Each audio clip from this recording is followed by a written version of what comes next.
Okay, all in favor? Aye. Abstain. Abstention? Okay. 4-0-1. Okay, next up, any good news? That's me. Yeah. I only have two pieces of good news. We wrapped up the school year. Well, actually, I'm going to make it three. Wrapped up the school year. It was great. Students were off. Teachers were waving. I love that's my favorite part. I see them all waving. We had an excellent graduation. Students seemed happy. Parents were happy with great idea with the hats flowing in the air, and it's always an exciting day.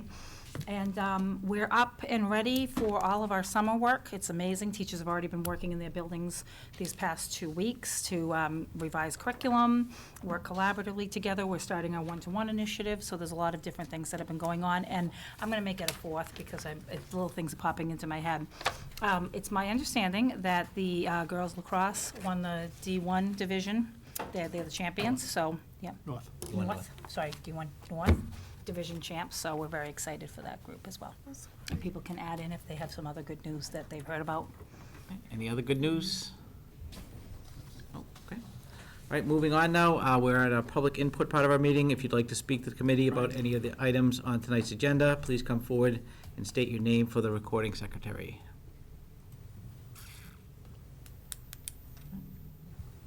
Okay. All right, moving on then to new business. I think we're going to take Thank you. something out of order. Actually, we're able to stay in order. Oh, okay. Yeah. Great.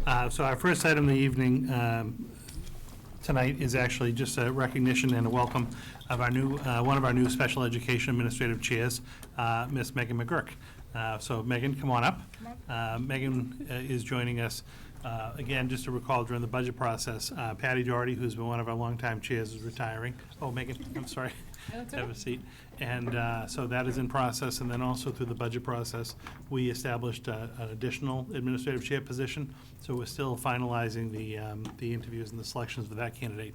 But Megan is going to come on board and fulfill most of the roles that Patty used to as far as her schools and her contacts. So most recently, Megan's been in North Andover, and love to just have you say a few words about coming to the district, and welcome to Chelmsford. Thank you. Thank you for having me. I'm very excited to be here, very excited to be in this new role. As Dr. Lang said, I've most recently been in North Andover as an evaluation team leader. Prior to that, I was in Gardner, Massachusetts as a special education coordinator. I love this. I'm very excited to move into an administrative position, so thank you for having me. I'm looking forward to a great year. Thank you. Thank you very much. So Welcome aboard. thank you very much for coming. Thank And you very much Megan's for going to be having me. coming on board right after July 1st, and we'll help transition over the summer, and then be here for the very start of kids returning for the school year. In what schools? So it was, So it would be Byam, yeah, Byam, Harrington, Harrington, and Parker. Parker, okay. those, correct? Yes. Yes. Those three schools. All right. Well, good luck. Thank you so much. Thank you very much for stopping by. So moving on to our second item of the evening, we have some representatives from CPAC here, and I just need 1 minute to get their presentation Coming up slowly. ready to go. But no, Ally and CPAC Board, if you'd like to start heading this way.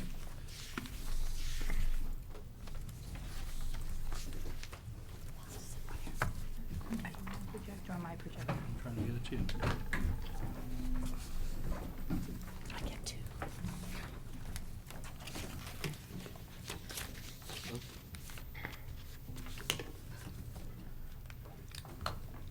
I'm sorry, my computer's just not cooperating with me here. Hmm? My computer's just not cooperating. I need just I one can pull second. it off of the thing if you want. It's Technology always works so well when you need, What? technology always works so well when you need it. Oh, yeah. It'll be good when we get there. I wish I knew some good jokes. I got nothing. Thing, you know.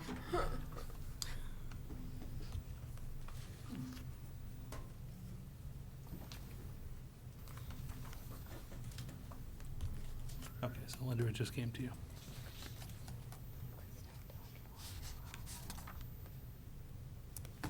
Dr. Lang, you Okay. want me to start while you're... Yeah, so we'll be pulling up your presentation in a second. So I know you, but for the viewing audience at home, if you wanted to just introduce yourselves. And then we're excited to hear about your the community awards and what transpired over the last couple of weeks. Great, thank you. Thank you for having us tonight. My name is Laurie McCarran. I am Secretary of the Chelmsford CPAC. I'm Allie Barnes. I am one of the co-chairs for CPAC. I'm Kristen Erickson. I'm the other co-chair for CPAC. I'm Amy Domo, and I'm the workshop coordinator for CPAC. So this evening, we are here. First, we would like to congratulate the Chelmsford High School class of 2019. Yay. We're wishing them all the success and opportunities for their future. So we're here tonight on behalf of the Chelmsford Special Education Parent Advisory Council to share our recent CPAC Community Recognition Award nominees. We are acknowledging and celebrating those that have taken the time, patience, understanding to go above and beyond for our children and families in the town of Chelmsford, Massachusetts. This is the first year that this group has decided to take on a community award recognition project, and it would not have been without the awesome support and volunteer efforts from our council, parents, members, and the district who worked together to accomplish this recognition. We would like to thank Chelmsford Student Services for printing the awards in color and providing support to the CPAC. We would like to thank Linda Tonini for creating the awesome slideshow about to, oh, it's up. Nope, it's up. You tell me I'm your human clicker. Just give me a nod. Okay. And capturing the memories. We'd also like to thank our community.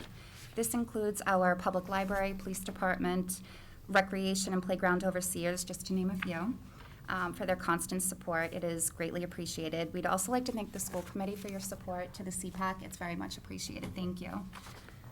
So we would like to read, we had over just approximately 60 nominees for this community award, which is very exciting. So we're going to read the names tonight. And it was really great to read a few of the all the comments that were written about the nominees. Some of them are shared, I believe, on the slideshow, but I just wanted to highlight a few other words that were said about the people that were nominated, including engaged, caring to a wonderful teacher, responsive, resourceful, and caring, goes above and beyond to make the kids and their parents feel safe and welcome, amazing teacher, patience of a saint, kind, sweet, supportive. These are just a few of the comments that were made about our nominees. So if we want to start naming some of the nominees, we'll get started with that. Well, and actually, first, I'm going to butt in because I do Right that very well. ahead. But I was lucky enough to go to 4 of the schools. I went to Southborough, Byam, Parker, and Harrington. And I was very welcomed by the principals who went with me, walking through the halls to find the teachers and be able to give them their award. And everyone was pretty much taken aback and very appreciative. There were lots of tears, and it was heartwarming. It really was. And everyone felt very honored by, I read the testimonials, and there were so many. There were some lengthy ones that you just wouldn't even believe. So, all right, I had to add that. And we hope to share all of them at some point, but we know your agenda is long tonight, so we're not going to read all of them. Just wanted to share a few. Thank you. So I'm going to read the list of special education teachers and staff that were nominated for this award. Melanie Mazares, Amelia Hennig, Mary Ellen Forty, Lisa Curran, Abby Berry, Karen Dusord, Caitlin Sullivan, Cheryl Crowell, Kristen Trumello, Dana Deegan, Loretta Hamilton, Brooke Traeger, Emily Porton, Nicole Vecchi, Kimberly LaFavor, Holly Matson-Durkin, Mary Castangwe, and Roberta Clicks. I'm going to be reading the teachers that were nominated. I think it's important to note here that, for those that aren't aware, CPAC deals largely with children in the special education population, and there were a large number of teachers that are gen ed teachers that were nominated, and I think that's notable and a pat on the back for Chelmsford Public Schools. So the teachers are Susan Dooley, Ashley Walsh, Joan Murphy, Erin Suchecki. thank you, Nancy Arena, Stephen McClure, Mary Martin, Adam Falzani, Steve Wurtzler, Abigail Patriquin, Catherine Hill, Teresa Karangozi, Sarah Carson, Mary Todd, Jennifer Sanborn, Elaine Conley, and Eugene Schwam. So I will be reading the administrative staff. The nominees recognize Diana Fullreader, Jason Fredette, Carrie Calabrese, Matthew, I've been practicing this, Matthew Bayronavond, Jason Romalo. And then for school staff, Officer Dan Sullivan, Donna Foley, Gabby, Karen McGrade, that's Gabby, Wally Jerkinski, Lori Kulis, Steve Siddell, Jennifer Orsini, Deidre Brogan, Paul the bus driver for bus number 29, and Adelaide Andraze. We also, when we did the asked for the nominations, we put it out to the community in general, and we got some very nice community people as well. Matt Mulholland, who is a Cub Scout leader, Tricia Murray, who is a coach of the Patriot League, Sarah Dempster, the librarian at the Chelmsford Public Library, who has done a lot of great work for us, Tricia Woodward, who is the owner of the Rec Center and Especially Sweet Needs. They have very good cookies and stuff, too. Brian Uberly, who's one of the police officers, another police officer in Chelmsford, who really helped support us in talking about the ALICE trainings with our families. And that is it for those. And we were lucky enough to be able to present one extra award here.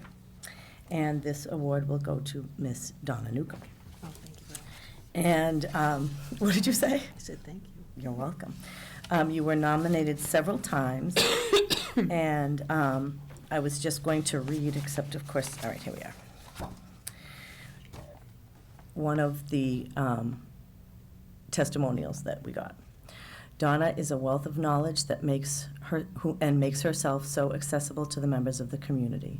She has taken hours out of her busy schedule to provide our family with advice and guidance, and has done the same for many other families. If she doesn't know the answer to something, she finds it out. She is a strong advocate for our students and schools. She supports our children at school and community events regularly. She is kindest, hardest working teacher and community member, and is a valued member of the town of Chelmsford. Thank you very much. We good?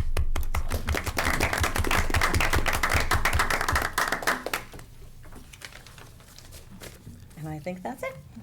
Did you want to give Donna her? And thank you to my daughter for her cute little drawings, cards that she did. Charlotte, you are recognized. Well, thank you very much for Thank putting you. this on and for sharing this with us tonight. It was So, fun, and we plan to do it, hopefully do it again, and, And a little more organized. in a This was our different way. first year. And All right, do you thank- mind just touching base a little bit, just for the viewers at home, about the nomination process, how it worked, how you solicited? Sure. We sent responses? out a Connect Ed, and I believe it was to all special ed families. I believe it That- went to everyone. that and it was everyone? dead. Did you mention the mailman? You didn't read the mailman's name, did you? Yes, All right. just Wally. A Connect Ed to all parents, saying we wanted to recognize anyone in the community that we felt went above and beyond, and for what. And I think it was. you, We developed a Google Google form, and that was disseminated, and then those results were tabulated, and we got over 60 nominations, and we, given the breadth of that, we felt like we wanted to recognize everybody, and it was a little too complex to pick one person. So we kind of divided them up in those specialty areas that we read to you, And everybody wanted got to a recognize certificate. everybody. Well, That's thank great, you. yeah. Thank you very much. Thank you very much. Thanks for having us. Thank you.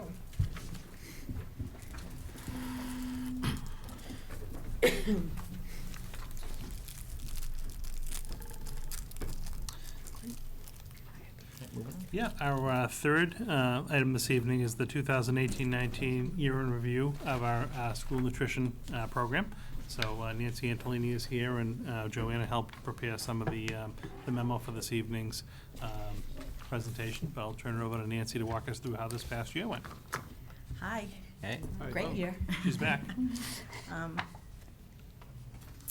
So this year, our reimbursable lunches served per day, we're at 1,662 on an average, and that represents an 8.3% increase from 2017-18.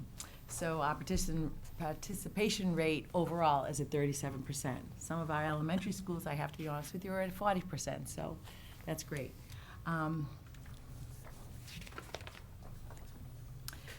This year, we're going to stay at the price recommended for 2019 to stay at $310 for the high school and the middle schools, and at $265 for the elementary schools, and breakfast at $1.50, because our breakfast program really just started this year.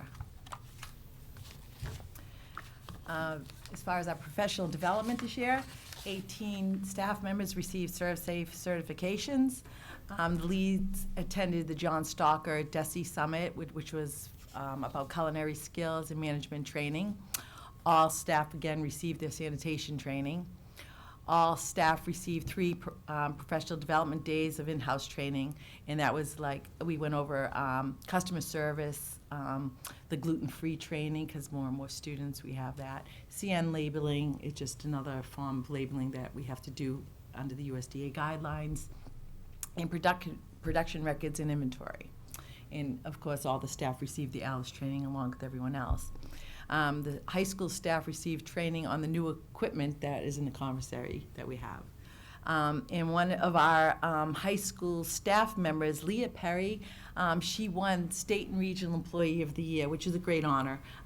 That's state, you send in, you can nominate them, and they're all, but others from all over the state also were sent in, and Leah won. So, and she also won regional, and now she'll be attending the conference in Missouri with me, and over there she could go national. So she's one of 3 that could win the national. So that's a great honor for her. She's very excited.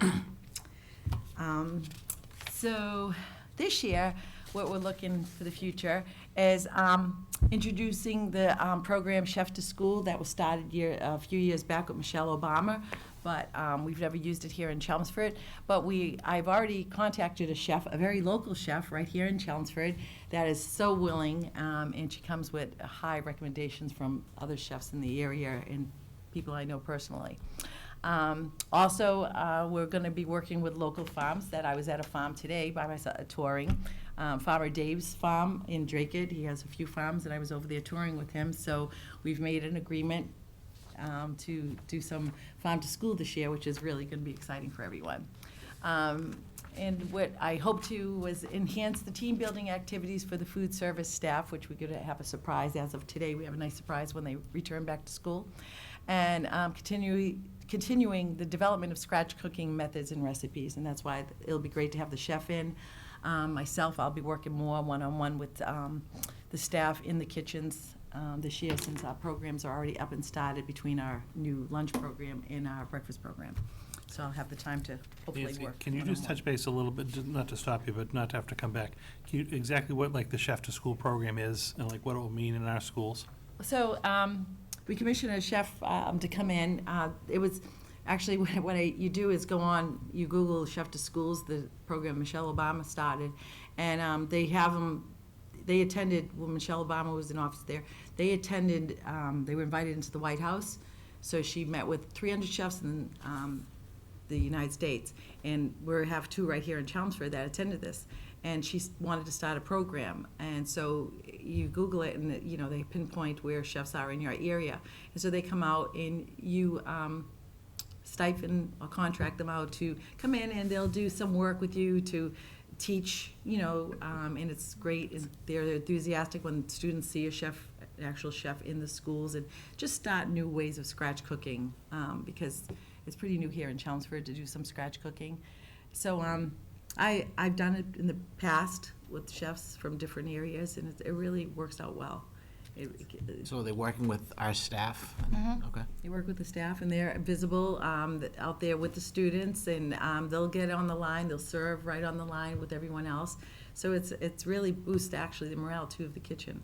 The staff really gets a lot out of it, a lot of training for them too. So Oh, well, we'll go well there. So the accomplishments this year, all breakfast and lunches for all elementary schools are prepared now in-house. Some are prepared, most of them are prepared up at the high school at our new area, but we still do a little bit of the work that we can do in the schools themselves, so the food is really nice and hot. Meals are prepared with the state-of-the-art equipment. Actually, when I did have the chef come over, she looked at our area at the high school, and she was like amazed that we have these types of ovens in schools and everything, so that's really good. We implemented the breakfast in the classroom at all the elementary schools and breakfast in the cafeterias at the middle schools. This was a pilot year, Harrington, for all the schools except for Harrington and the high school. Again, we increased our meals served. We introduced new menu items back in and new ones. We opened the deli bar again up at the high school, which the kids were thrilled about. We tried to open it up at the middle schools, but we did have some absenteeism this year that held us back a little bit. We started a Chipotle bar up at the high school on Thursdays, and that was crazy. The kids really love it. So, mimic what's out there. The elementary levels, if we see another power pack, I think we're going to go crazy with them. Cold sandwiches and hot meals. So we had 4 options at the elementary levels this year, so that was really great to have the 4 options. We successfully completed 2 major reviews from the Department of Ed, and that was the procurement review and our administration review. So those are done hopefully for a couple of years. We continue to develop our professional relationship with the staff in the community. And now we're reevaluating the needs of the school district and adapted the plans to meet those needs. So that's why our next concentration is our menu, changing our menu to more scratch cooking and more healthier. Again, we participate in some PTO meetings, and I myself continued as the professional development chair for the state of Massachusetts, and I'll be, again, continuing that next year. So I look forward to that for myself on that. So the future is that we will implement kitchen capital improvement plans in several schools over the next few years, I guess. We learned from the breakfast expansion pilot and enhance the breakfast program next year. Hopefully, they're going to do some different things up at the high school where the students can actually go to each floor maybe and grab breakfast instead of just in the cafeteria, because it's kind of out of the way. So we plan on having cots set up on each floor. And Steve Murray is great to work with to try new pilot programs. So he kind of gives me carte blanche and says, go at it. So we're going to be using those. And then we're going to utilize, hopefully, our social media, have some of the staff members that are very, very excited about doing that with me. And we'll be promoting school nutrition over on social media. One of the fun things we're going to do is add themed days to the menu and do some fun things with especially the elementary students, because all of them have themed days, like we'll introduce Dr. Seuss's birthday and have a fun meal for that, and a few other things. Each month we hope to have one themed day. And again, some of the staff members want to take that on, so it's great. Everybody seems to be coming on board. And we're going to continue to hire with training and qualified staff, because we had 3 retirees this year, which was, it's sorry to see them go. It's great that they've been able to retire, but 3 of them this year, so. Can I just ask you on the pilot program, so next year Harrington is also going to have breakfast? They all have, Harrington's had it for the last 3 years. So I didn't understand that. Okay, thank you. The rest of the schools were all new this year. That's why they were Okay. pilot The programs. difference it's the cart, so it's not like going to the cafeteria to be served. They would Okay. have like carts where kids could come by as they're going into the Great. school and just grab an option. That was the distinction for the high school. Super, thank you. So that's our bid awards this year. We'll be kind of staying even, a little bit increase, but pretty much staying even. We're using the same vendors. They're the ones that won the bids this year, the same ones. There's no difference in that whatsoever. Do you, just on the procurement, do you want to back up for 1 second? Do you want to just walk through what each of those 5 categories are, just what they're comprised of, and what the recommended contracts are? So our paper was awarded to Mansfield Paper, and we did have to increase that this year because now we know where we are steadily not using preferred meals, so that will be at $43,000. Our dairy, again, was awarded to New England Ice Cream, and actually their prices stayed pretty much the same this year. They didn't go up at all. And that includes the milk and the ice cream, and we average about $85,000 for that. Grocery is been awarded again to Thurston Foods, and that is at $325,000, and that will cover all 7 schools, and we do satellite ComEd.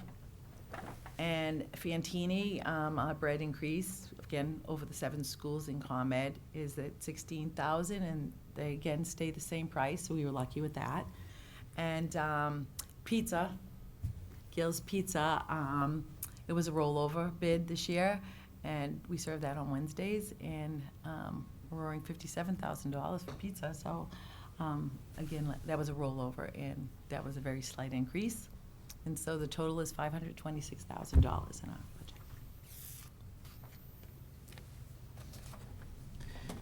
Any questions anybody has?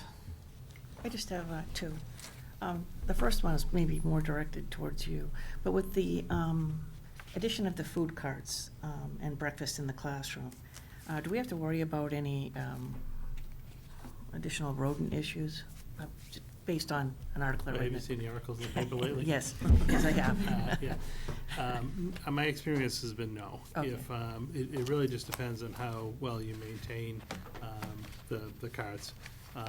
Our staff in the schools have been very cooperative around doing this, so like at the elementary, middle, high school level, if someone comes in and takes a breakfast, the key is really to, clean out the trash receptacles in classrooms or hallways or whatnot each day. If you're doing that and you're cleaning up any spills and whatnot, no, it really shouldn't be a problem. Our schools are all on a pest management plan that's actually operated through Brian Curley in the facilities department. We signed that. It's on top of actually her warrants starts off with pest management. So. Oh, okay, Yeah. yes, we have a company that comes in. Yes. That's a nice way to So, start.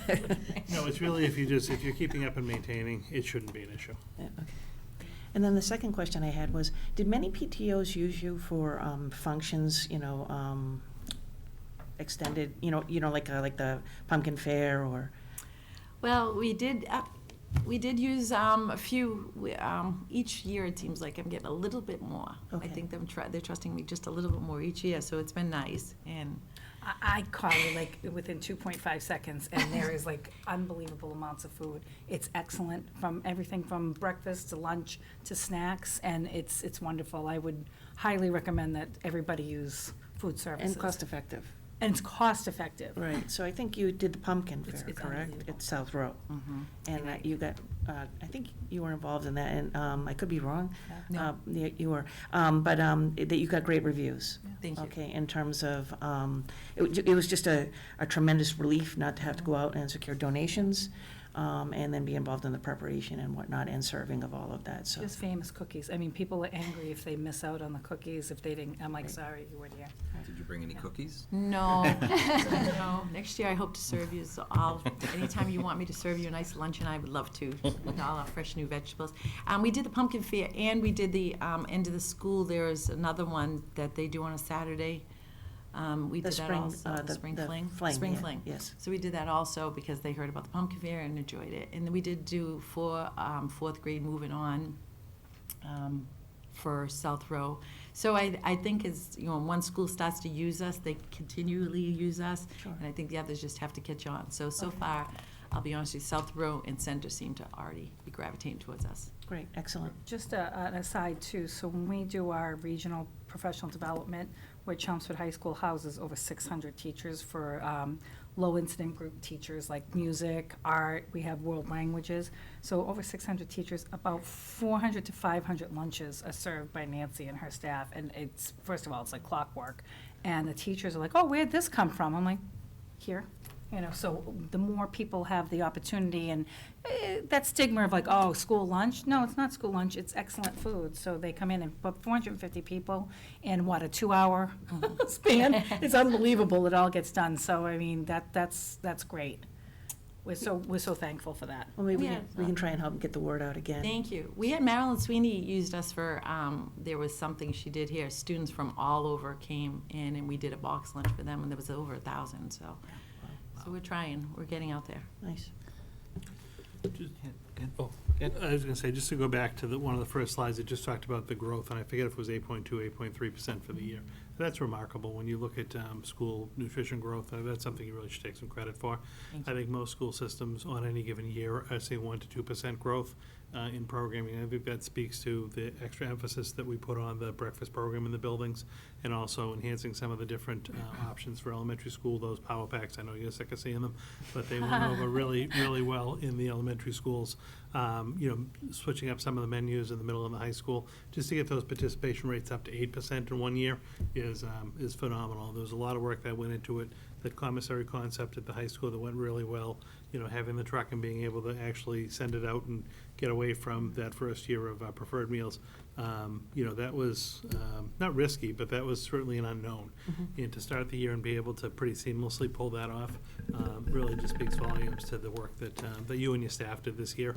And we got to see Leah when she got her award also. That hasn't happened before. So to have a food service worker be recognized both, locally and even statewide is significant. And I'm really happy that she's going to be able to go compete nationally. That just says a lot about our program. So I just, Thank you. Congratulations. Great staff we have now, we Thank you really do. so much. Thank you. I guess direct this more to Joanna, your memo on the uncollected, can you just kind of? Sure. Thank you, Nancy. Appreciate all your and your team's work this year. It's a great year. The uncollectibles, I'll bring you the report I do at the end of every year at the next meeting. So this is when a child isn't able to pay that day and they still get their breakfast or their lunch. And the numbers are still coming in. We're still working on collections. We estimate it to be around 23,000 this year. I know it sounds like a big number. You have to also remember we bring in over $1 million in revenue. So the food service revolving fund cannot subsidize that. So that's why we bring it to the committee for the local budget to fund those uncollectibles. That's up from last year. It was like 17 last year? That's right. It was up. So it's a delicate situation. Our participation is up too, and our revenue is up too. So, but yes, you're correct. It is up. And is this something we budget for anyway? We, in the local budget, Nancy does have a line item that she doesn't really use too much for contracted services, so we kind of save that in case the number goes over. It doesn't quite cover that this year. I think we're about 5,000 different. And the kids, they can't afford, they just get the same lunch as everybody else, because I know some places they will give them cut down lunches. Right now, it's the same meal, and it's a tough one too, because they're already in line. They've already picked out their food, and if you switched out, then you'd Right. then have to deal with your waste on what already came. It's a very difficult situation. All right, anybody else, any questions? Just a comment. Okay, so, remember when my kids were, I think one of the reasons is, let me start with this. When my kids were in elementary school, they're now freshmen, going to be sophomores in high school, there was actually quite an uproar about the food and the quality of the food. I think over the years, it has tremendously improved. Under your direction, it's really improved quite a bit. And I think the reputation is starting to change. And probably, I don't know what the percentage was at the high school level, but some of those kids probably still remember the bad food. And probably still has a little bit of that reputation. The other thing, and Donna brought that out about using the services, it doesn't come to mind sometimes. So I was gonna recommend to you, if you wanted to, one of the places to go would actually be the Council of Schools meeting. Just present at that, explain what your offerings are, and then everybody is there. All the PTOs are at that meeting, and it's 4 times a year. And I'll send you the contact for the council. That would be great. So that you have that. That would be terrific. if we do Thank that. you. Thank you.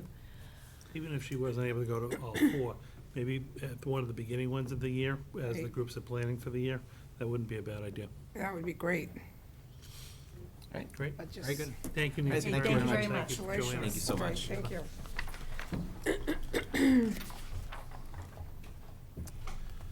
All right, item number 4 this evening is kind of a revote of our fiscal '20 budget with adjustments. So I'll ask Joanna to walk you through this.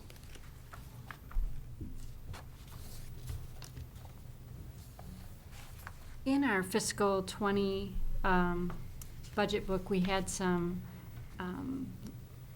dollar estimates set aside, and now, and this was back in February, so now in June, we'd like to move some of these set-asides, if you will, to the area,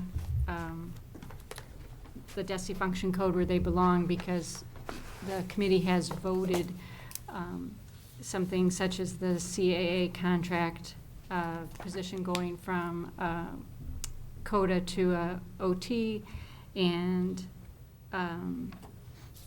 one more in transportation, which is within the transportation category.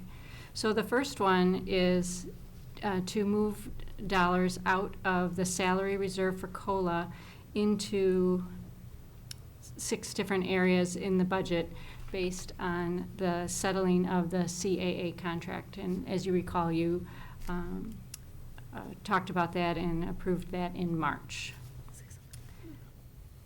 So that's moving 61,000, well, let me do CAA first. It's moving $60,301 out of salary reserve COLA into those 4 different categories.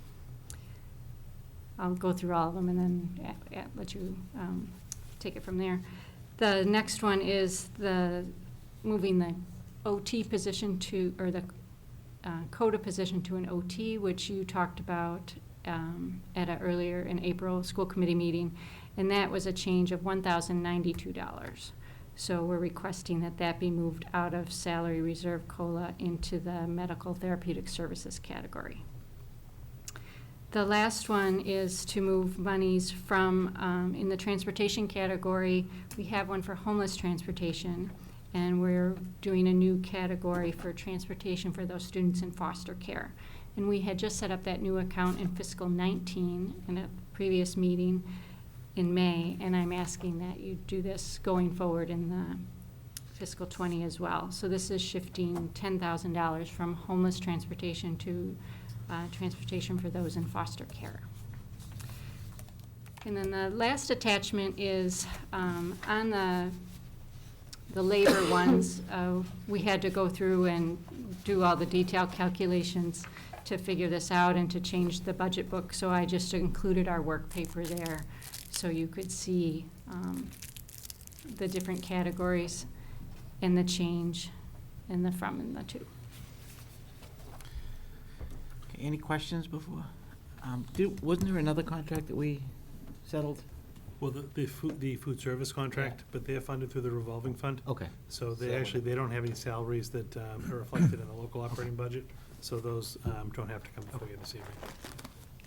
Beyond Joanna's 3rd page, we did actually go through the budget book itself and update all of the salaries in that to correspond with this. So you do have that. Now it's a kind of a complete budget of all the school committee's actions to this point. And we're looking for that revote to basically be able to input that budget into fiscal '20, so that we'll start July 1 with the most up-to-date budget that we have, so you won't see the transfer column throughout the year when we're producing reports be all over the place. So it's basically the one impacted area is the CAA contract on the local budget, so this would be making all of those changes that you've already approved, but just moving them in the correct spots within the budget. John, you want to make a motion? I recommend the school committee vote to approve the revised FY20 local operating budget for the Chelmsford Public Schools totaling $61 million as presented, and further vote to approve the summary level distribution of the FY20 local operating budget as outlined on page 13 of the FY20 budget. Second. Okay, any further questions or discussions? I had a question on lane changes. So do teachers have to have their paperwork to you by now, and it goes into effect in September, or by September? Yeah, Joanna can more fully, because we still have people that are getting their transcripts in. So there's a date in the summertime where they have to get it, and basically, it's got to be in by X date to hit the first payroll. Okay. So that we're still in the process of receiving some, but you have the date off the top of your head. I think we set a date at late August, Okay. because the first payroll is September 13th. So Yeah. try to give them as much time as they can. Okay. They have to tell us ahead of time. So like if people were contemplating a lane change, there was a date in the winter where they had to tell us that they were in a program. So we have put a line item in the budget for lane changes. So that's pretty much the maximum amount that would be necessary to pay. And so those particular people, we track and correspond with over the summer to get their transcripts in, if they've completed their degree or they're gonna be ready for a lane change. And then the key is just to get that information to Joanna before the first payroll runs, so that their salary can be updated, and they get their first paycheck. You don't have to go to a retro and all of that. Okay, great. So it's in process, but most people don't have transcripts in yet at this point, because they may still be either finishing up, they've obviously finished the spring course, but they may not have all the paperwork in yet. Or even like the first semester of the summers Right. would still be in flux. Okay. Okay, any other questions? Okay, we'll vote. Al? Aye. Priya? Aye. Donna? Aye. John? Aye. Aye. 5-0. Thank you. I will, just as an aside, I'll put a copy of that updated budget book in the Dropbox for you. I'll take out the old one, put in the new one, just so if you're referring over the course of the year to the budget book, you'll have the most current. Item number 5 this evening is just an update on our Chelmsford Public Schools, Chelmsford High School partnership with Middlesex Community College for our first year of the dual enrollment programming. There's a memo in your packet, and I just want to kind of walk you through that, and then some various scenarios that I had put together for you. But if you recall, this was a program that we're happy to launch this past school year at the high school. And it's a partnership where we go and actually have courses at Chelmsford High School that we're teaching, qualified to count for credit at Chelmsford High School and also credit at Middlesex Community College. So if a student elects to take that course for college credit at the end of the semester or year, depending on if it was a semesterized course or a year-long course, they can actually pay a nominal fee and earn college credit at the same time they're earning high school credit.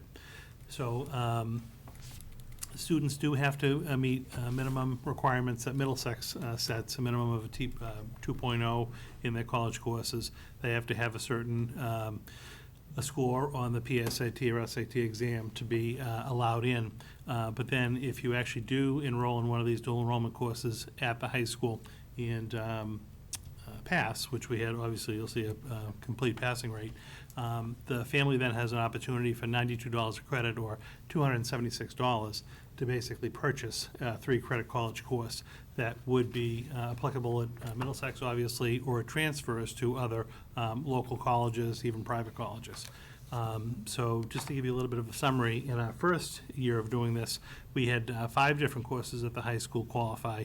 In little table 1, you see we offered pre-calculus, exploring early childhood 3, programming, biotechnology, and sociology.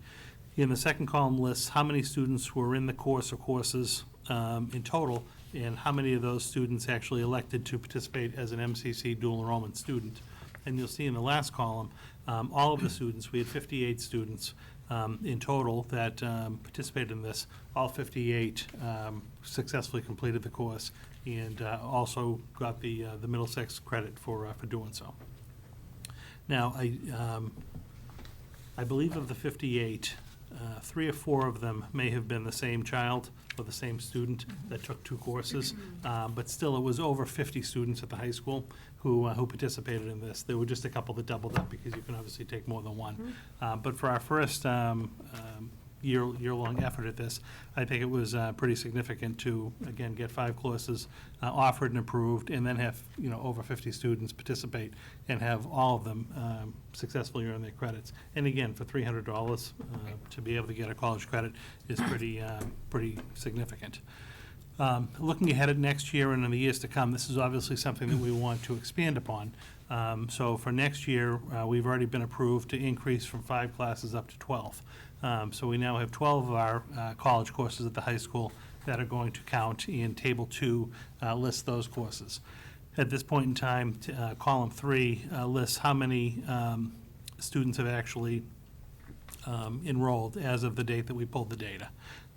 So we think that's pretty significant. We've got a good pool to pull from, and we'll be doing outreach to those students over the summer to make them aware of the opportunity to take the courses for the dual enrollment credit, which again is significant.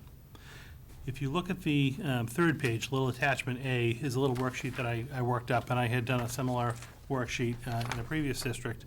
What's nice about this is we're going to be able to compare year over year, what potential savings for participating in this program, either to the student or the family is. So if you look in the current example, which is the first box, if you look at the very top of the spreadsheet, we take what the actual tuition and fees are for a full-time student at, obviously, per credit. At our dual enrollment program, it's $92. If you actually were to enroll full-time at Middlesex Community College itself, you'd be paying $247 per credit.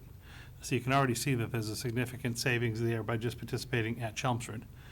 If you were to go to UMass Lowell, as the example of a local institution, it's $506 a credit. Or if you were to participate at a local private school, it's $1392 per credit. Sadly, I know that, having two children who are enrolled there at this point. I also had the fortune of one of my kids took dual enrollment classes, and he actually finished 4 classes in high school. All 4 transferred to Merrimack, and they were all accepted. So we basically got waived 4 classes, which is pretty significant.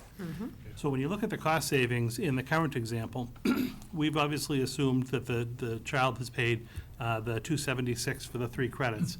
And then I just basically put a formula in that rolls out what is the savings by taking and passing that one course. If they were to enroll in Middlesex after they graduate, they save themselves $464. If they enrolled at UMass, it's $1,242. If they enrolled at Merrimack, it's a $3,900 savings just by passing that one class that you don't have to take in college.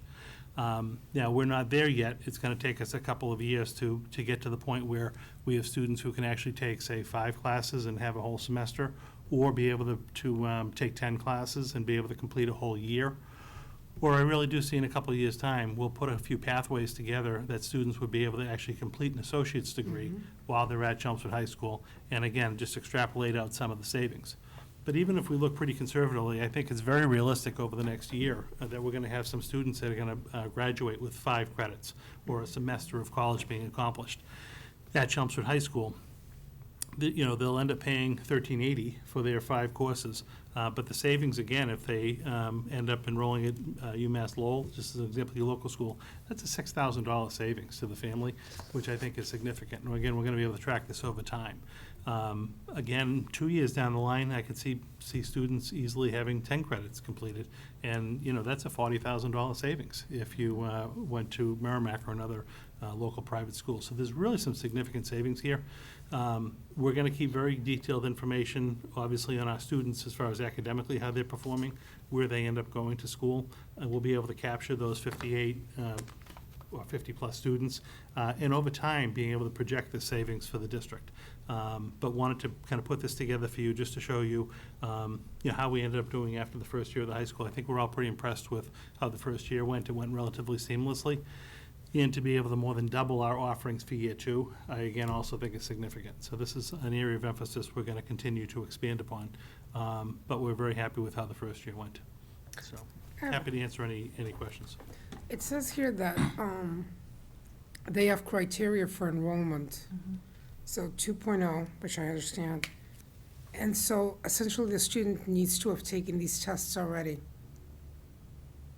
PSAT. PSAT, yeah. So colleges they're still currently using the AccuPlacer, but that is starting to go away because the AccuPlacer isn't really accurately placing students into coursework that they need to do. So the purpose of those tests is to make sure that students don't need remedial work. They actually can attain college-level work.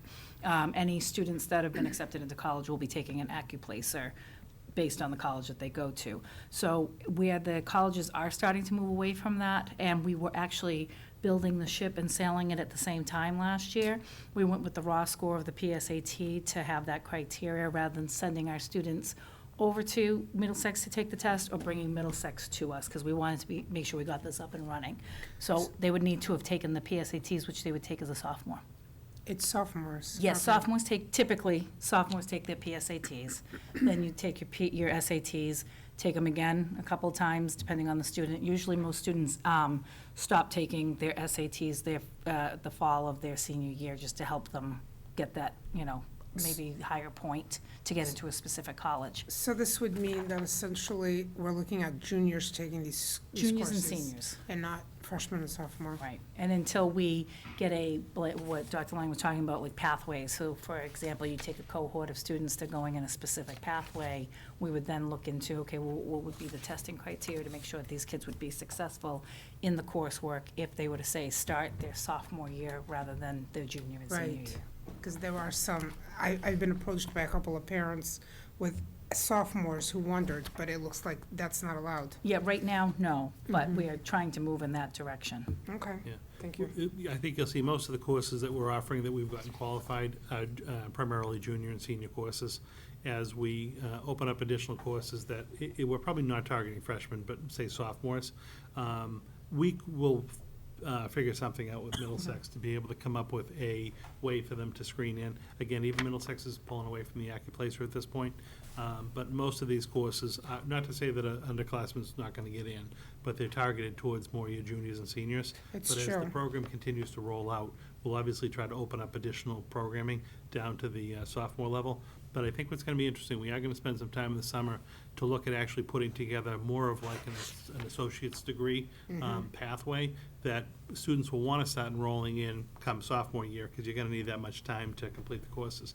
But maybe there'll be one, and I'm just speculating here, but one for like a humanities type function. You may have a STEM type pathway. Yeah. There's really a bunch of different options you can go. So we're going to be working on that. Another one could be, business Right, and right. more your marketing type management type programming.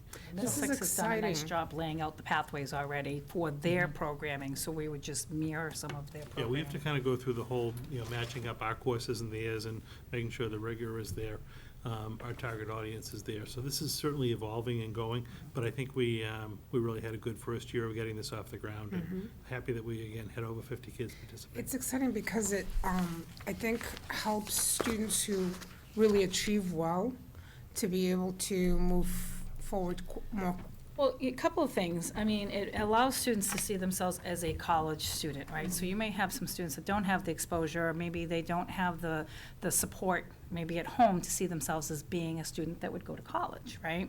I mean, ideally, we'd like to bring them over to the college to have that feeling, but if they're in a program and they're realizing that they're actually doing very well with college-level classes, they see themselves as an expanded learner, right?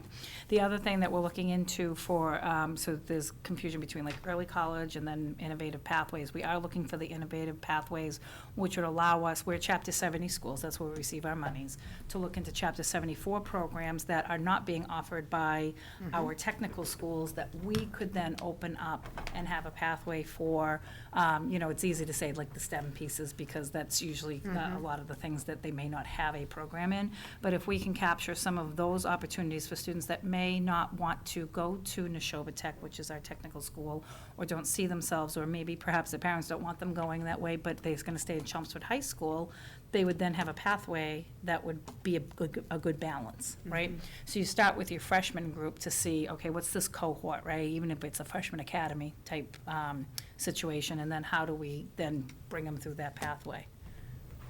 So it's going to take some time, but it's exciting. I mean, I feel the same pain as Dr. Lang. I've 3 kids, well, now 2 in college, and, you pay those prices, and you're like, wow, they could have had the opportunity ahead of time and maybe felt a little bit better walking into college. Donna's grimacing too, by the way. Yeah, Donna, we've gone through a lot of pain. I just had 3, I'm sorry, go ahead, Al. I was just going to say, everything that's been said is about the benefit to the students and their parents, but one thing that came out when we were putting this thing together is the benefit to the staff, because it's a new and more exciting thing, particularly for people who've been around for a while. It gives them a chance to do something new and exciting. That's a good point, because there's a lot of professional development. It's not as if, okay, they just take this class and it's great. Those teachers have to qualify. They have to give, we call it a curriculum vitae, which is a fancy name in the education world for a resume, which puts your education prior to your work experience. And those teachers are now receiving professional development, and then they have collegial relationships with the teachers that are at that college, and it inspires you, right? We're always looking for that next inspiration. So these teachers are going through a very rigorous process. It's not just a given. They have to actually be hired by the college to be a college professor. Don't they have ongoing dual enrollment meetings as well? They do. Yeah. So they meet with, they have a mentor, they receive professional development, they have a mentor from the college side, and they have professional development, and, it just opens up your eyes to different They're ways of essentially doing an things. adjunct professor. They are, Right. and it's just as exciting for the Middlesex instructors, right? They're like, oh, this is, exciting, this is different pedagogy. It's just a new way to look at things. Donna? The first thing is, I'm really happy to hear about the AccuPlacer test, because those are horrid. And I don't think parents understand that if you didn't pass that AccuPlacer test, you took the course but got no credits, still paid right. for It's it. remediation, Right, and you still pay for it. still pay for it, get no credits. The second thing is, with regards to the pathway program that we may be working towards, I think that's fantastic, because I think one of my concerns has been, what about kids who want the traditional high school experience but don't necessarily want to go to a four-year college? How do we provide them with the training and whatnot to be employment ready upon graduation? So sounds like a wonderful opportunity. And then the third thing was, I was wondering if you could speak to the early college program designation that Governor Baker mentioned, I believe was yesterday. And kind of where does Chelmsford fit into that, and Yeah, we're not an early college designation at this point, but that is what we're trying to work towards, right? So they have right now the Innovation Pathway Grant that we're going to apply for. It's a competitive grant. We're hoping to receive some monies for that. But that doesn't preclude us from trying to create those pathways and have that early college piece, which would then lead to that associate degree for students to then have that leg up, or they can continue on to four-year college, or they can take that associate degree and then move forward into their career. So instead of just like, we always say college and career readiness, well, career readiness can be working towards an associate degree to go into a specific career. now are there certain high schools that are designated as in this early college program that students don't have to pay anything? We talked a little bit about that. I don't have the information on there. I think part of the grants or part of being designated allows for that monies to be given to the schools so that students do not need to pay for the credit. But once we get into it a little bit deeper, we'll have a better understanding of if we receive it, what we'd be able to receive for monies towards students to provide them with that opportunity. Okay, great, thank you. Just going back to this year's numbers, it looks like about half the kids that were in these courses decided to do for credit. Any idea, any feedback? Why? Was it a money thing? Was it a newness thing? I'm going to go with newness. We don't have any hard data behind it, but it was newness, right? Like, what does this mean? What's Right. dual enrollment? Is it going to be hard? Yeah. Parents, what was nice is Middlesex was really great. We had Ellen Grundine, who is one of the deans over at Middlesex. She came over and spoke to the parents. It was a parent night. And we'll have, again, another parent night for people to understand. They didn't really know what they maybe were getting into. We're also working on scheduling. How many sections do we offer? Which teachers are going to be doing this? Because it was honestly a little scary for the teachers to like, yeah, I'll do this great thing. What do I do? I think just getting it up and running, you may not have seen the numbers. This year in the program of studies, it's nice because we've been able to designate even like a small icon to it that says dual enrollment, and then with a description underneath it, which was lacking from the previous year's program of studies. So now that we have, and we were trying to get a handle on it, well, what do you mean? Do we have to have all the same kids in the same class? How does this affect our scheduling? Now that we have a little, our legs under us a little bit better, I think you'll see the numbers will increase, and it won't be so scary. Great. All right, any other questions? Great, thank you very much. No, you're welcome. Next item on the agenda this evening is just an update for you. If you recall, it was a couple months back, Principal Steve Murray and one of the deans, Josh Blagg from Chelmsford High School, came forward, and they had a junior job shadow day that they had recommended we support this particular year, and that did take place May 21st at the high school. I had asked them to just follow up and produce a little report that talked about the experience, how the day went. They ended up having 84% of the junior class participate, which I think is significant, so a little over 300 students on their own were able to go out and actually get jobs to go and shadow at. In years to come, that is something that they obviously want to continue to grow, but for this first year, it was something that they wanted to try to get off the ground, and I think they actually got a larger response than they had anticipated, which was good. And then there were just a couple of quotes from some of the adults that, I guess we call it, the individuals who the students went and shadowed, provided some feedback about their experience. And our kids got to go out and see all varied careers, from electricians and plumbers and attorneys and medical professionals and law enforcement officials. There were a lot of different professions people got to go spend the day at. And we had some very good feedback, and again, I'm not going to read them to you, but there were some quotes in there from some of the job shadow individuals, and then also the students had to come back and reflect upon their day and talk about what they learned, what they liked about their day, and there's a number of different quotes there as well. This job shadow day was kind of a second step in trying to work with our junior and senior class around just getting some exposure to kind of career beyond the high school. So I know they had done a breakfast earlier in the fall that kind of targeted having individuals come back to the high school and talk about their professions, to kind of get kids thinking about what they might want to pursue after high school. The job shadow day was kind of a second step to actually go out and get some real world experience. And then I expect later on in the summer, early fall, the high school will come back with a recommendation to try a pilot, again with a limited number of students in the first year for the fourth semester of the senior year, where students would actually, instead of a one-day, potentially go and actually go on site for either a portion or all of that fourth semester.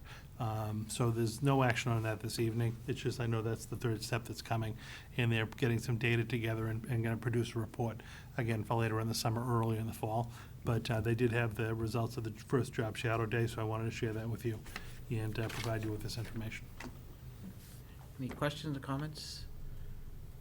I think conceptually, it's a great program to actually have kids get to go out and see what happens in the real world, ask questions. This mostly a comment, not a question, but I'm just glad you're going forward with it, and the experience has been good. Now, will they repeat this program again next year also? Yes, with the juniors? this was very successful, and I know this is something that they're going to want to do. What I've asked them to do is just kind of put together a cumulative report that talks about like these three different endeavors, how they're going to play into each other, what the different target audiences of them are, and then come back to us, again, late summer, early fall, with the recommendation on that third step. But yeah, this did go over very well, and I think they would like to continue. What happened to the students who didn't participate in that day? So they, it's my understanding, they would still attend school for the day, but they would actually work with either their teachers or counselors and do some research around potential careers that they might be interested in exploring. So they had a hands-on activity at the high school that day. They didn't just get a free day off. Okay. They had to come to school. And in terms of the internship program that you may pilot in the coming year, when exactly would that pilot be talked about, rolled out, or? So I've asked them to come like late summer, early fall, to be able to make a presentation to us with their concept. And that would actually be, if approved, it would be implemented in the fourth semester or the spring semester of students' senior year. So basically after April school vacation week, the period between the April school vacation week and when the seniors graduate in the early part of June at this point, so maybe it's 6 or 8 weeks, would be when they would actually do a 6 or 8 week more internship in an actual job setting. Because I think, haven't folks selected courses already for the coming year? So this would be in place of a course, or? Yeah, how the would high that- school is still looking through that whole piece of it, because again, I think it's something in the long term that they would like to really encourage all seniors to consider, but in this very first year, I think they were targeting a group of anywhere between 10 and 15, maybe 10 and 20 students who really wanted to give this a try, to be able to work through some of the logistics. Because obviously their courses would be finishing up at the end of third semester or right around April vacation. And, what is that going to look like for the curriculum? What is that going to look like for grading? Those are things that the school's looking through now. That's why you don't have a recommendation before you. I'm just kind of foreshadowing that for you because something will come at the end of the summer, early fall. Okay. But nothing would be acted upon until late next spring. Spring of, 2020, I guess. 2020. Spring of 20. They need to flush through some of those elements for us before they bring a recommendation forward. Right. All right, anything else? I didn't know if you noticed, Maria, but there was an immigration. You think that comment on the was? I had 2 young ladies, they were absolutely fabulous. Immigration system and how flawed it is. So anyway, just immigration You law. think? So you may have a future intern coming, so, I had 2, really truly, I was so impressed by both of them. yeah. And I wrote comments too, and they didn't publish those comments, but I wrote them comments about these 2 young ladies. They were absolutely fabulous people. That's awesome. I enjoyed it tremendously. Great. All right, so next is. Superintendent evaluation. Yep. Report on my Yep. evaluation. So next up is Superintendent Lang's evaluation. So first of all, I want to thank all the committee members for getting your individual evaluations in on time. Made life much, much easier to have a couple days to look them over and kind of put everything together, so I do appreciate that. So in front of you have a copy of the final summative evaluation report. So on there you can see that overall Superintendent Lang was given an overall summative performance of proficient with marks of proficient in instructional leadership, family and community engagement, and professional culture, and given a mark of exemplary in management and operations. And then you can see what everybody's individual rankings look like, and then kind of a summary of the comments that everybody gave to me in their individual evaluations. So if anybody has any further comments or any questions, this be an opportunity. The only comment it was just another good, solid year, especially in the management operations side. I think you do a great job with the budget. And I think probably my biggest statement is I think the improvement in relations that we've had this year, it's been a lot quieter and a lot more collaborative approach to working together. So overall, I've just been very happy this year. It's been fun. Yeah, I would echo what John is saying, definitely. Some things that I would like to see going forward, though, and as I mentioned in my eval, is, and I know that the school committee certainly has to take a more active role in terms of looking at the number of students that we have in the classrooms. I think we had talked about that, teachers are asked to do a lot more now, probably more than they ever have been before. And I want to make sure that the numbers in the classrooms, especially at the elementary level, are reasonable enough so that they can meet the needs of their students on IEPs, their English language learners or high-needs students.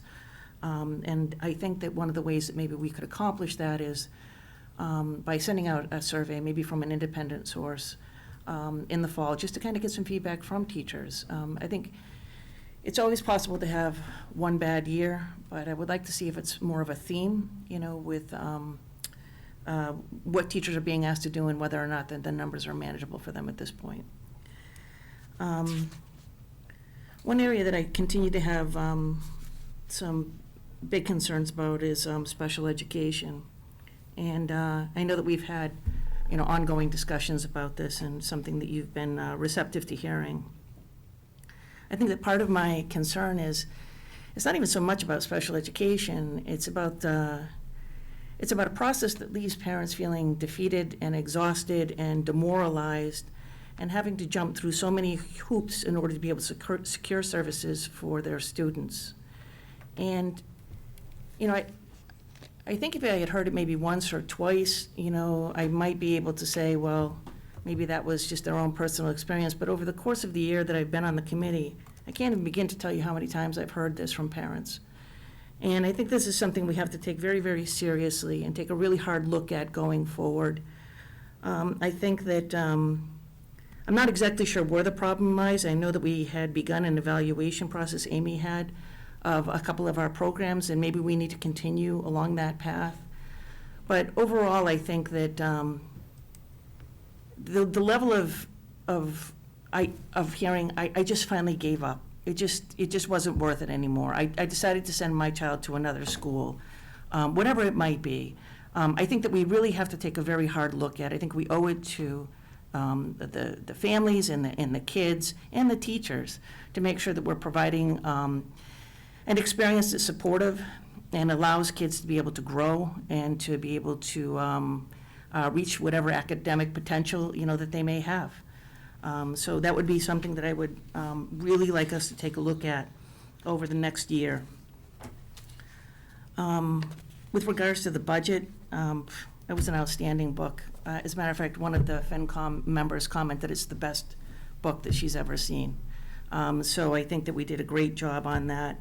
I think that I do get a little nervous about not having a plan B, and again, something you and I have talked about, because we're assuming that we're always going to have a town manager and town meeting representatives that will value education, and I worry about what happens if that should change.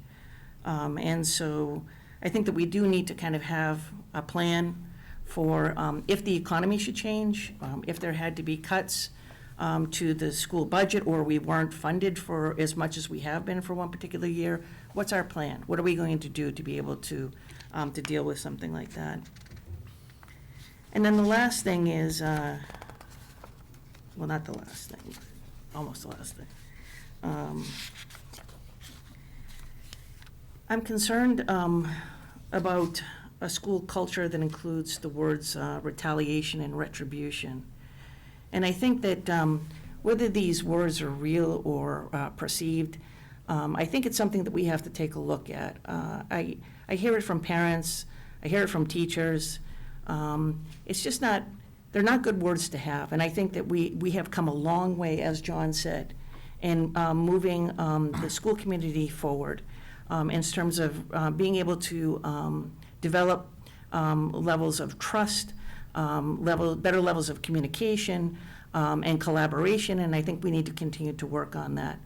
But, I don't want to, I don't want to belabor this point, but I just think that it's just something that we have to take a look at, and I think that, really great growth in a school system comes from open lines of communication, and I want to hear from people, and I know you do too, about the things that are concerning them. I don't want people to feel like they can't talk to their building administrators or you or us about what their concerns are, for concern that it may impact their job or the way their children are treated, wherever it might be. I think that whatever we can do to make sure that these words are not anything that would even be a first consideration for people going forward would be a very, very good thing for our school system. But beyond that, I've actually found working with you, even though we haven't agreed on everything, very enjoyable. You have been an excellent resource of information.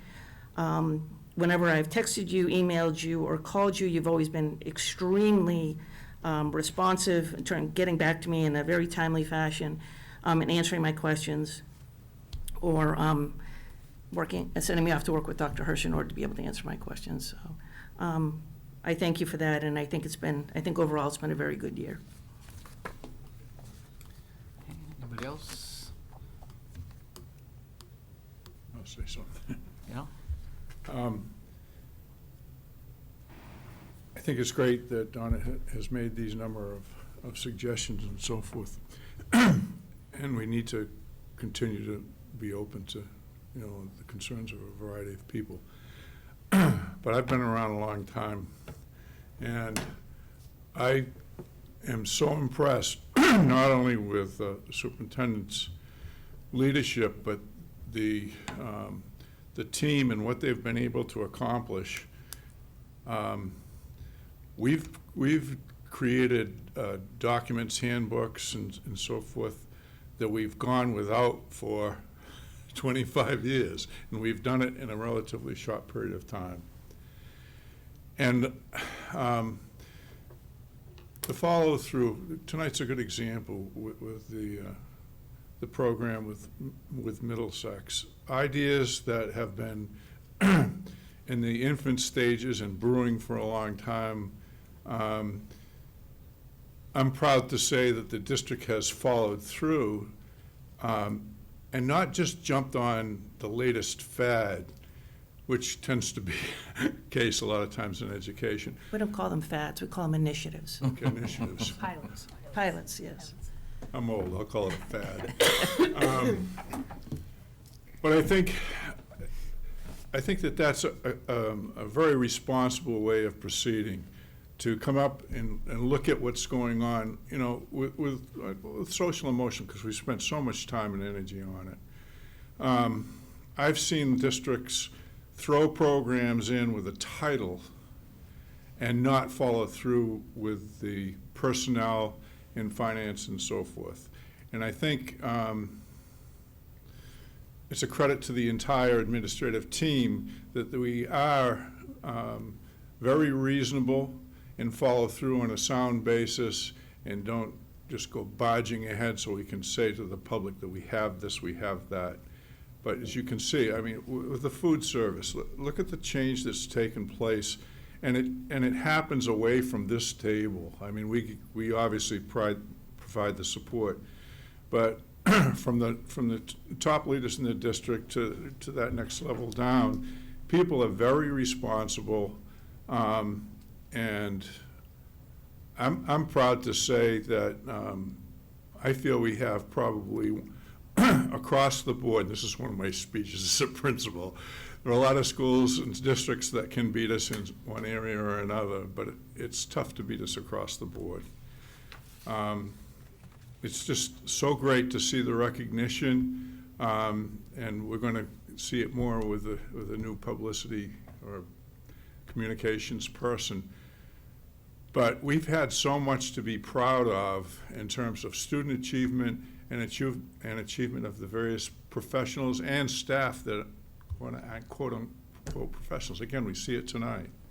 Mm-hmm. So I just want to put out there that, you know, in terms of my, the reason that I'd probably give, after tonight, I'd probably give him an E in terms of the instruction part of it too, because he knows what's going on and he's supportive of it. And the reason that I get caught up in that is we have an assistant superintendent who dominates that, and is, you know, it's a full-time job to know all of the pieces and everything.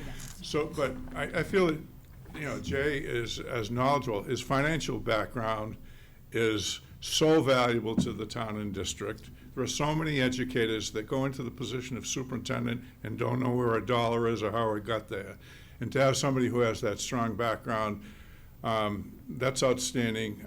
And I think cleaning up all of these management things, which, you know, in a general sense, other people have made reference to, that's outstanding. And I'm really impressed, because we were told when Sal and I met with Jay, outside of the official process of looking for a new superintendent, we were told that he was one of the best candidates in Eastern Massachusetts and probably beyond that. And I think he is, and I think he works hard, as we just approved continued professional development.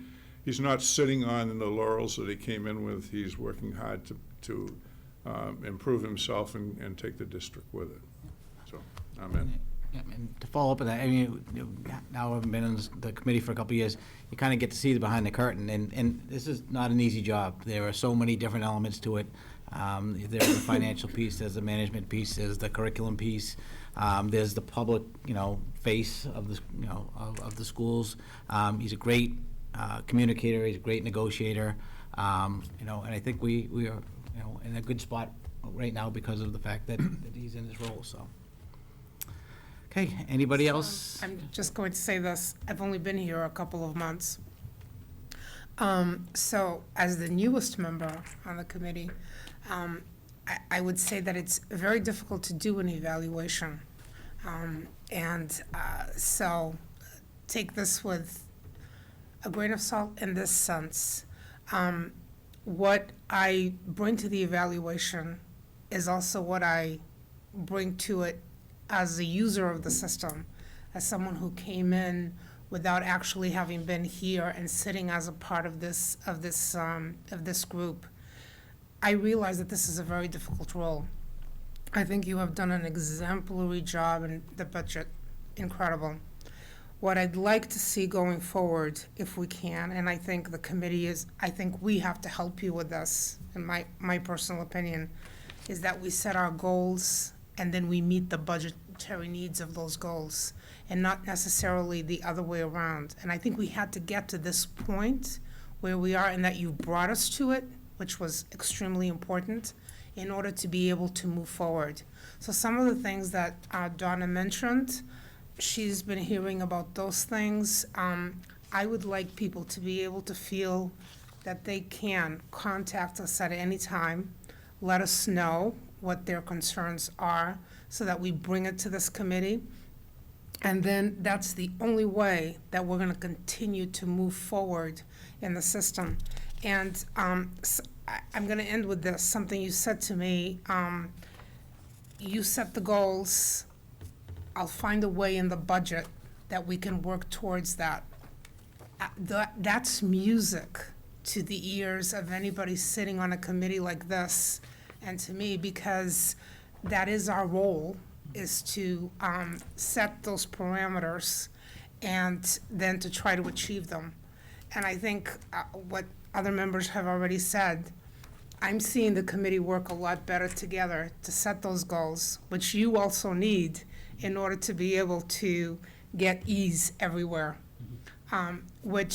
And one of my goals, sitting here and having been elected to sit here, is to help you achieve that, very truly. I appreciate the ability to continue to work with you. As Donna said, you have always answered my questions anytime that I've asked anything, and I am truly appreciative of that. You've been there to explain anything that I didn't understand, which I truly appreciate as well.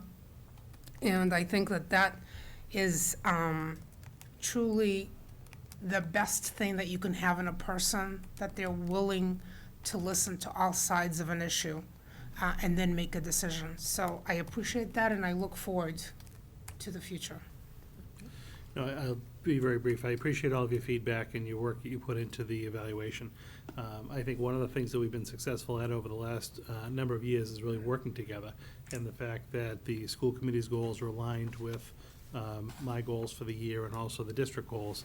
So we're coming at things from three different angles. And I think over the next couple of months, as we set what the priorities for the following year are gonna be, and we take a look at our goals, that's when it's important to have there be that communication and everyone agreeing with what our charge for the next year is gonna be. And that's worked very well for us. And we can put our budgets together, and we can make sure that our resources are aligned to address those goals. So I think that's been great. I appreciate the feedback in the evaluation itself. I appreciate, the comments even beyond that around what our focus should be. And I think that's going to be our work this summer, is to really kind of, again, assess where we're at, what do we want to do over the course of the next year, and keep that line of communication open. Celebrate what we've been able to accomplish over the last couple of years, because I think it's been significant. I am very appreciative of the team and the staff around me that allow me to function day to day. I wouldn't be successful without, what did you get referred to as earlier? Oh, the The dominator. curriculum lady. Legendary curriculum, and, Joanne, and obviously all the folks at central office. And Curriculum boss. Curriculum boss. I like it. I'm getting a T-shirt. Our central office staff and our staff at the schools, our school leadership and our teachers and our support staff, and that's what makes it all happen. So, I very much appreciate this feedback. There's a lot of work that we've accomplished. There's a lot of work to do, but I'm happy to be here and doing it with you. All right. Thank you. Well, if everyone's in agreement, I will entertain a motion to accept the.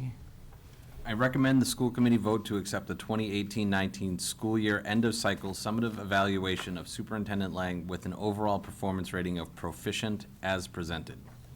Second? Any further questions? All in favor? Aye. 5-0. Thank you. All right, moving on to agenda item number 8 this evening. This is just an update on the MSBA Accelerator Repair Program with regard to the South Row roof. Dennis had just asked me within the last couple of weeks for an update on this. So we actually have not heard back from the MSBA as of, it was right after April school vacation. They came out and did their assessment of the South Row roof. I had reached out to them. I just put a copy of the correspondence in your packet. There is an MSBA board meeting on Wednesday, June 26th. I believe that's a Wednesday, but it's June 26th. And they've indicated that we likely would not hear until the Monday before that meeting. So if that holds true, we would probably hear next Monday if we were going to be invited into the accelerator repair for the South Row. And then we'd have the opportunity to attend the board meeting on the 26th if we'd like. We don't have to. We certainly could put a contingent together if we'd like to and go down to that meeting. But as soon as I hear one way or the other from them, I'll communicate with you. I'll shoot you an email, I'll shoot you a text, and we can plan accordingly. But I don't have any follow-up information at this point. When they came out, it looked relatively positive. I know our project was within scope, and it's just a matter now of, I think they're trying to work the numbers and all the applications that they've had to make sure that it's gonna work. Okay, great. Thank you for following up. Yeah, no problem whatsoever. Next item on the agenda is a little bit of an update. If you recall, a couple of meetings back, we talked about the feeders for Byam School and McCarthy and some of our outliers as far as where the students move from elementary school to middle school. One of the other outliers that we've been talking about are the new housing developments on Mill Road and Turnpike Road. So I was actually able to circle back around this one. And the project, which is at the very foot of Mill Road, Mill and 3 apartments, they've actually been open for some time, and people are residing there. And if they're elementary aged, they're actually currently districted to Center Elementary School. So they're going to Center. The individuals who are building the Kinlock apartments on Turnpike Road reached out to just look at some of their final plans because they're going to be opening up the first phase around July 1st and starting to enroll students.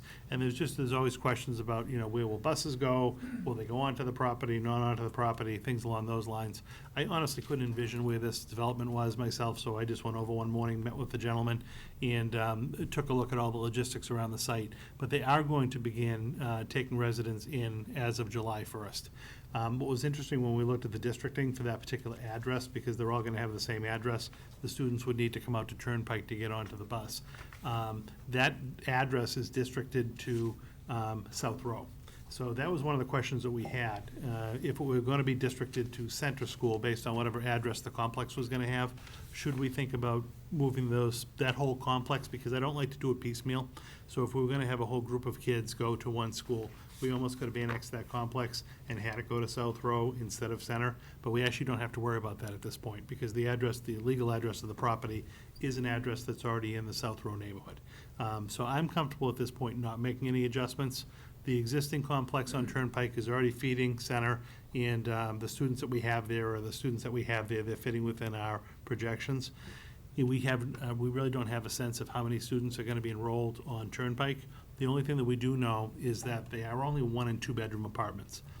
So that we're not thinking they're going to have significant families living there. You never know, but I don't think we're going to have apartments with 5 and 6 kids. So 1 and 2 bedrooms. The other thing is some of the apartment prices, depending on where you are ballpark. I want to say anywhere between like 1,800 and high 2s, which is kind of high for a younger family starting out. So I think it might be a different population that ends up moving in without a significant number of students. But either way, if they do have elementary students, they would be districted to South Row. So I know I've said a lot, but I'm actually not recommending any changes at this point. Let's leave that particular development going to South Row, Turnpike going to Center. I'm sorry. Other way around. Mill Road going to Center, and it'll just be something that we monitor over time. I think that's great. I mean, this is great. I was just wondering, it's almost ironic that the Turnpike one would go to South Row when they're so close to Center. Yeah, I know. Okay. I honestly don't know. It's just our pre-existing geographical maps of who goes where. Okay. And the Mill Road, to me, is Would go actually to South closer Row. to South Row. Right, But exactly. there's something about just the way that area is carved off, that goes to Center. Okay. So we don't have to amend maps right now, we don't have to change the geography, so I say just leave it where it is, but I wanted you to know that I looked into it, and at least they're both going to different schools, and it will be something we continue to watch in years to come. If we ever had to make an adjustment, I'd obviously bring a recommendation to you, because we have a little more capacity at South Row than we do at Center, but I think we're actually fine for right now. It is an ongoing concern for community members with the, all of these developments going in, these apartment complexes, that it would send our numbers, up dramatically. Have we seen that, with Kensington, with, we're looking at 110 going in, and all of these places? I mean, have we seen a huge We have jump? not yet. I think the increase that we've seen has been at Center because of the Mill Road development. I don't know what to anticipate again yet at South Row from the Turnpike. Out at 110-ish, going towards the Byam School as a feeder, we really have not seen growth this past year. We saw a little bit of a influx of students 2 years ago when that development opened up in the fall. We actually had a lot of families that were relocated from the Center District. They were residents of the hotel, and they ended up getting moved into the 110 properties. So that moved from those students from Center to Byam. But we really haven't seen many new students coming from that. Even looking at the Byam numbers this year with Jason, he actually had some declines in, I think it was his third grade. We expected to be higher, actually dropped over the course of the year. So again, if we continue to monitor it, there is another development that has not broken ground yet. That's out almost across from Enterprise Bank, out that way. Yeah. So nothing imminent for at least another couple of years, but it's on our watch list right now, but we don't have any. Right around you, Al. All around you. Yeah, it's on the way to you. But we don't have anything further to really look at. Thank you. Great, thank you. But I wanted to follow up with you, because this was one of those lingering items. Yeah. Next report for you is just our personnel report from the month of May 2019. Again, this is just a little list. We are in the middle of hiring for our retirements and resignations. So the HR office produces a list for you of who we've actually hired and who are going to be coming on board. You'll notice most of the effective dates are 8/26. That means these people are all going to just start the next school year with us. But it's a list of all of your new hires, your resignations. I believe we had a couple of assignment changes. So these would be internal teachers or staff moving within the district, staying with us, but in different roles. And again, just like to share this with you as a way to kind of track the comings and goings of staff. No action required. Happy to answer any questions, just for information purposes. Any questions? Okay. All right, and then your last item for me this evening is a couple of policy recommendations for you. And Dr. Hirsch can walk you through these too if you'd like. Would you like to do that? So, yep, that's fine. I'd like to start off with the enrollment for mandatory entrance into school. So a few years back, when we implemented full-day K, we changed our recommendation for students to being age 5 to August 31st rather than October 1st. We felt that the students, this came a lot from the principals too, that the students were not developmentally ready, being a little bit younger on their age, and it was showing as they progressed through school. Also, a review from DESE for entrance age in the state of Massachusetts showed that we were one of 3 communities that had a very late entrance day. So we changed that date back. It was voted in. We changed that date back to August 31st. In order to grandfather in parents that were just getting the notice that we were going to full-day K and that change was going to happen, we allowed them to still petition into first grade up until the age of prior to 6 till October 31st. Last year, we were supposed to make that change to bring it back to September 30th. That was an omission. It came to my attention when I was reviewing some of the petitions that came in this year. So I'm asking that we move the petition date for students trying to get into first grade, not being age 6, to be between September 1st and September 30th to be more in alignment with the purpose of the policy change to August 31st. This would not have an impact on the current year or the coming year students. This is just something that we're picking up now that we would like to put in place, similar to what we did the last time. So this will affect a year from now, Right. kids being able to petition in. 2020, Yeah, 2021. Linda's already honored the request this year, or taking them into consideration. So it doesn't impact anyone for September of 19. We just want to get this policy change on the books to impact September of 20 and moving forward. So we're just changing the date on the policy. Yeah, you redlined it, correct? Yeah, The the red line right policy there. already exists. I put the changes with track changes as to what we were looking to make. Anybody have any further questions? Right, I'll take a motion. I make a motion to make the policy recommendation as presented. That good? Sure. All right. Second. Are you sure? So, oh, sorry. I know what you mean. Change the policy. Yes, he said he'd be. All right, anybody else, any other questions on it? Good. Just so I Yeah. make sure I understand. Yeah. So after this, people can still petition in for September 1 to September 30? For the 2020-21 school Okay, year. thank you. Because this year is going to stay as. It's already, October. right, we're already motioned, that's why it came to my, I think it Okay. would be unfair to not review. It doesn't, it's not an automatic that they can go to first grade. I review a lot of documents that I request from them. Right. But it would be unfair to have had this sitting as a policy and then suddenly change it on parents for this upcoming school year, in my Okay. opinion. Thank you. All right. All in favor of the policy change? Aye. Aye. Anybody opposed? 5-0. Okay, and the second piece, so now we're starting about when you go to school, and then we're talking about when you exit school. This is actually a draft of a new policy. What we found is happening, and this is new to Chelmsford, and typically that's how policies come into effect.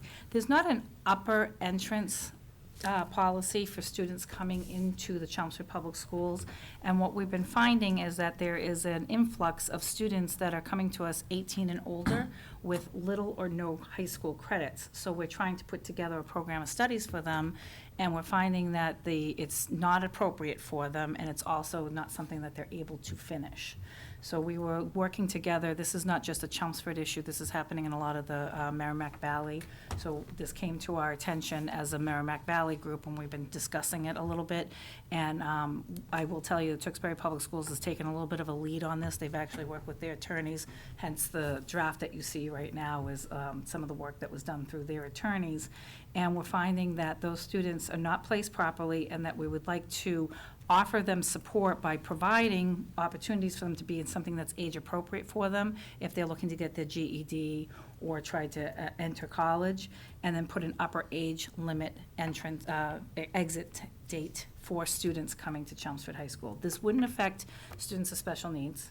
And another topic that had come up is our students that have an interruption of, because there's ELL interruption in their education, we would take those on a case-by-case basis and try to make sure that we put them in the appropriate placement.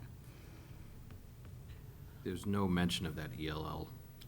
We wouldn't have, because that's, the special ed piece is in there, and I'm not married to this policy, I'm just giving some process, but I do know that came up as a question, so I wanted to make sure that I addressed it as well. Yeah. They have to meet 6 different criteria to actually be considered what's called SLIFE, and it's very rare that we have students that are meeting that criteria and are of the upper age.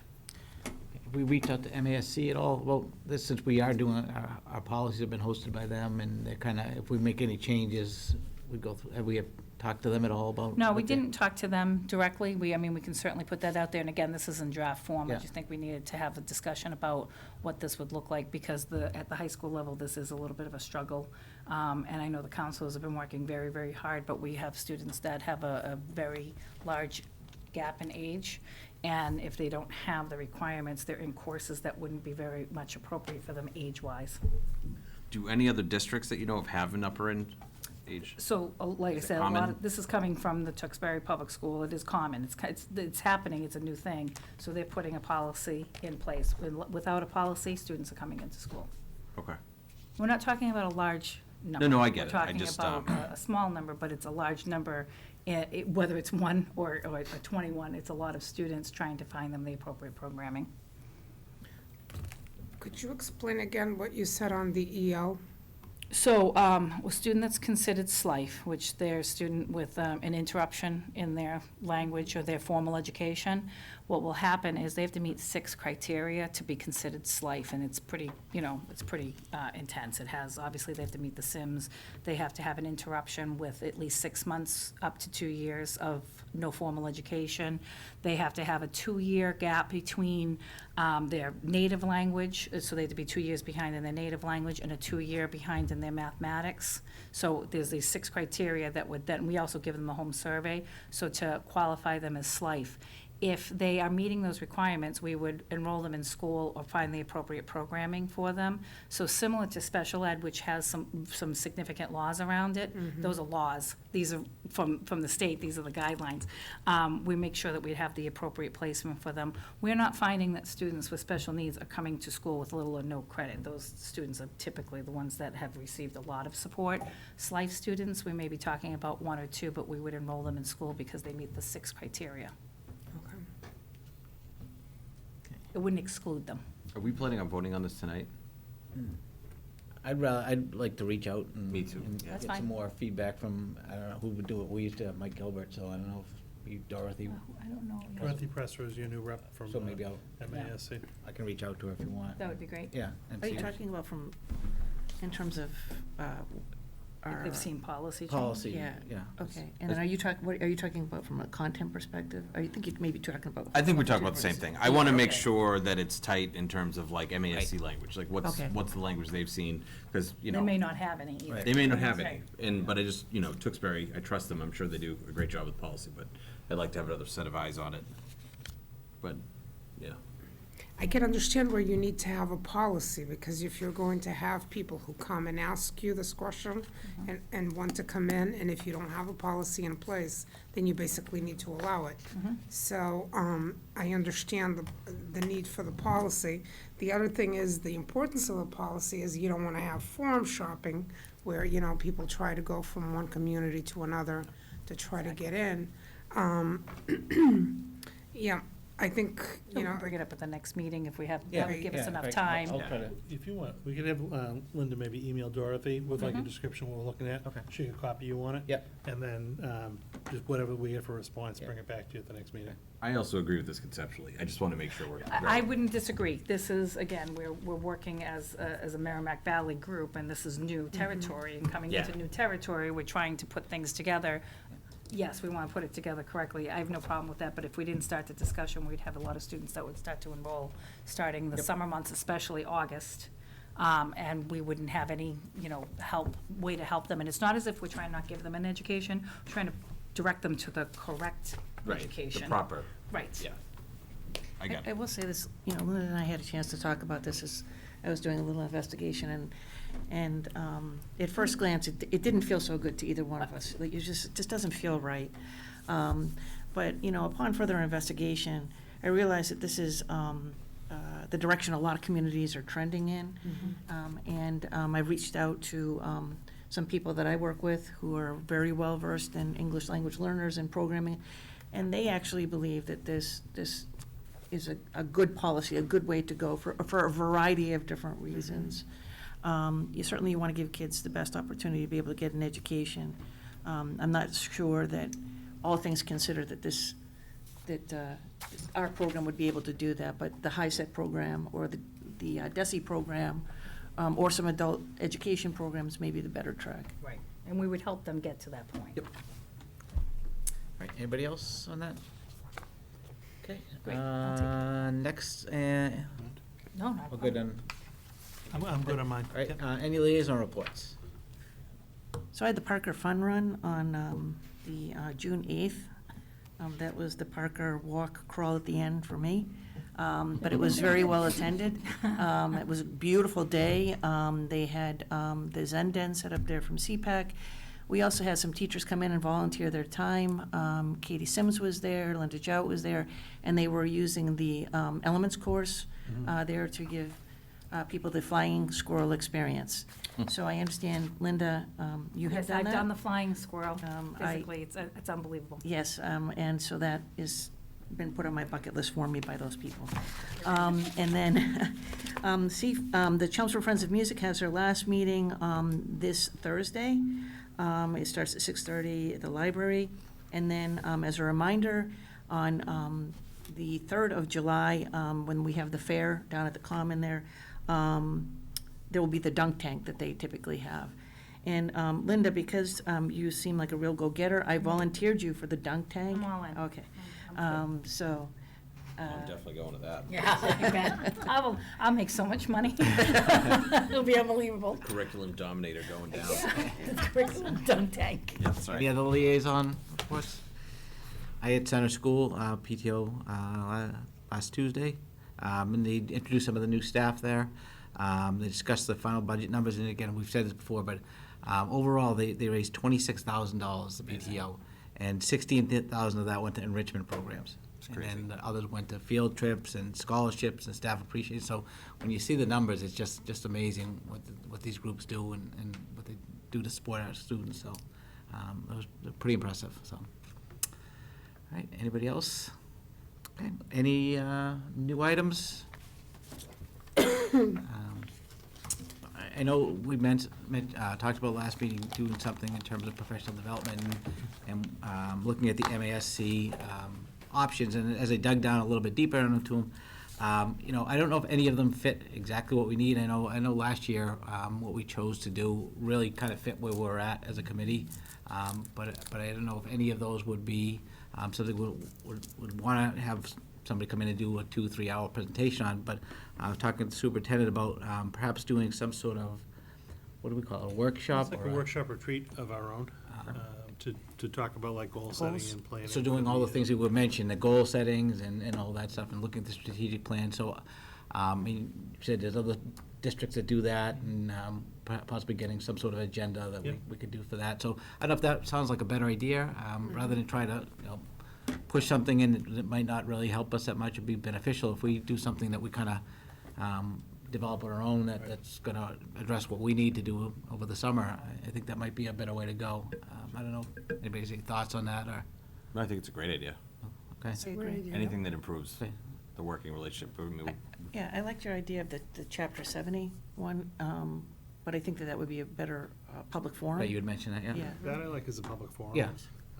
And that's something that we can work, because there's a lot of, it's like a report we gotta put together. Right. This other one, I think, would be more of us just kind of getting together for, not a formalized meeting, but just be able to kind of do a workshop, talk a little bit about where we're at with the strategic plan, talk about, my goals, your goals for next year, some of that conversation, just to all get on the same page, when it's a little bit quieter over the summer before we head into the school year. So if you want, I'll craft together like an agenda. Yeah. Or a little itinerary of what the day could look like, and pull some materials together, and then just offline, I'll share that with you guys, and we can figure out when to maybe schedule that. Could we have the food done by the food services team? Yeah, we could probably do the food with the food That's a service. good idea. All right, Very excellent. We'll get you a power pack. all right, love it. Sold. All right, great. The only other thing I wanted to mention is 4th of July parade. Mm. Is we typically march in it. If you would like to, you don't have to. I won't. I guess Yeah, we're we getting- need to submit our names of marchers for the Okay, parade. so, And, Let me check with my wife, but yeah. Yeah. Make sure. You know what I'll do, I'll actually, me just email yeah, everyone? email. I'll email you tonight. If you could just respond tomorrow or Thursday, that'd be great. Yeah, I'll let So you that we can put our name in. And we'll also get some, thank you, we'll also get some shirts for the parade. So if you want to just email me, what you'd like for a shirt, I'll make sure we do that as well. They do, everybody does have to go through professional development of how much candy you can throw out throughout the route. I have a lot of Donna in candy, but you particular needs cannot throw it all retraining in out that. in the first 5 steps. I want to be the wagon. Not puller. happening. You're whacking full. There's a whole rule around this. All right. Okay, any other things? All right, seeing that there's nobody else in the audience, I don't think we need a second public comment section. So at this point, I'll entertain a motion to adjourn from regular meeting to go into executive session. I make a motion to adjourn regular session and enter into executive session and not return to regular session. Do we need to have the reasons? Yeah, If I could just help you with, Yeah. all right, to discuss strategy with respect to collective bargaining or litigation if an open meeting may have a detrimental effect on the bargaining or litigating position of the public body. I think that's what you meant to say. Yeah. Yeah. Okay, so we'll take a, Al? So, yes. You need Maria? a second. Yes. Oh, sorry, no, sorry. Yeah, go ahead. Second, okay, now Al.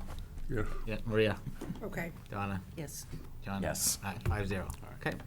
Thank you. So Thank we'll you. take a 5-minute break and